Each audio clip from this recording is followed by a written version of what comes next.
Olá pessoal, sejam bem-vindos ao didaticativa.com. Meu nome é Eduardo Romão e dando andamento aí nas análises simplificadas, nas análises financeiras simplificadas sobre os resultados do primeiro trimestre de 2020, hoje eu vou comentar sobre o resultado das produtoras de alimentos M. Dias Branco, Josapar, J. Macedo e Camil Alimentos. Sem entrar no mérito de cada uma delas, mas comparando as quatro entre si, vamos no andamento aqui mostrando que, independente do setor da economia, essa crise do Covid-19 afetou a todo mundo, mas para algumas afetou positivamente, para outras negativamente. O exemplo aqui, a gente fala do lucro ou prejuízo desse primeiro trimestre. Vocês vejam aqui que a maior é a M. Dias Branco e a segunda maior é a Camil Alimentos. Josapar está pequenininha e a J. Macedo, inclusive, apresentou prejuízo nos dois trimestres, 2020 e 2019.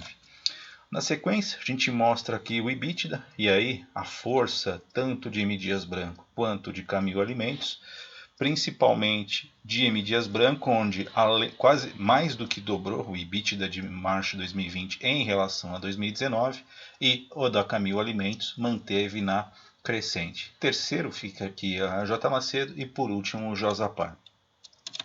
A gente mostra a margem líquida, um indicador importante. Ao invés de a gente falar apenas dos valores financeiros, a gente trata também de indicadores relativos. No caso aqui, margem EBITDA e margem líquida.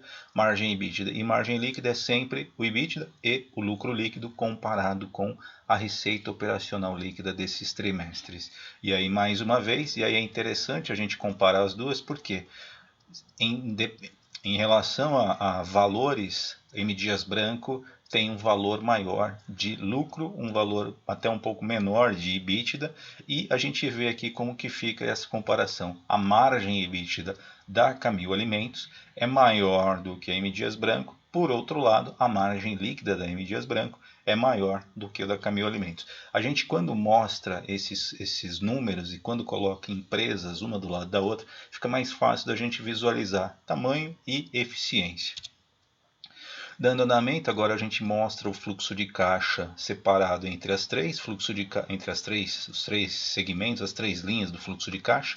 Fluxo de caixa operacional, fluxo de caixa de investimento e fluxo de caixa de financiamento.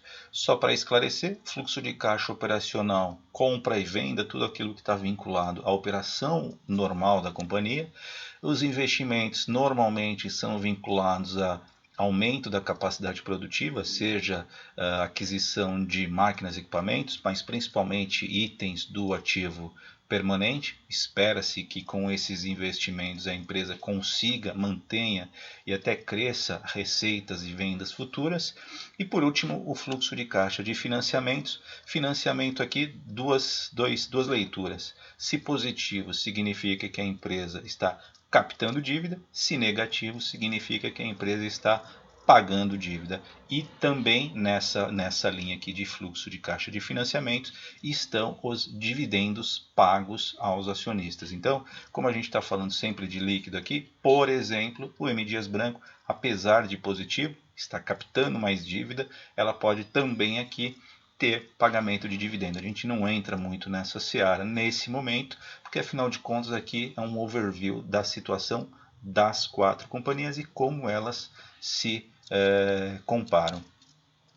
Por último, a gente mostra a dívida bruta, e aí tudo isso aqui que é resultado da companhia, tudo isso aqui que é o fluxo de caixa da companhia nesse primeiro trimestre é impactado ou refletido na dívida bruta. Então, em dezembro de 2019, por exemplo, M. Dias Branco tinha 979 milhões, agora em março está com 1 bilhão 567. Conversa com essa linha de financiamento, porque ela captou dívida e por isso a dívida aumentou.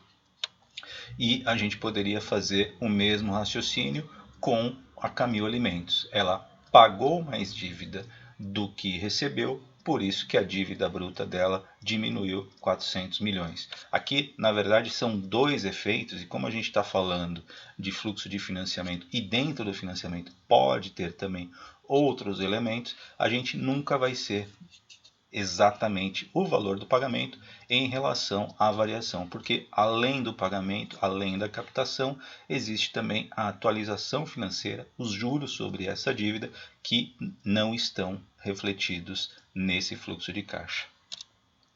E aí, só para um último detalhe, diferente das demais empresas, as 3 primeiras têm um fluxo financeiro, um fluxo, uma data contábil, um ano fiscal de janeiro a dezembro, e no caso da Camil Alimentos, ela tem um ano fiscal de fevereiro a março, de março até fevereiro. Então, M. Dias Branco, Josapar e J. Macedo, de 1 de janeiro a 31 de dezembro. Camil Alimentos, de 1º de março até 28, 29 de fevereiro. É isso, pessoal. Espero que tenha sido claro, espero que tenha sido objetivo. Se vocês gostaram, dá um joinha, ajuda o canal a dar uma incrementada aí no número de assinantes e a gente se vê nos próximos vídeos. Um grande abraço.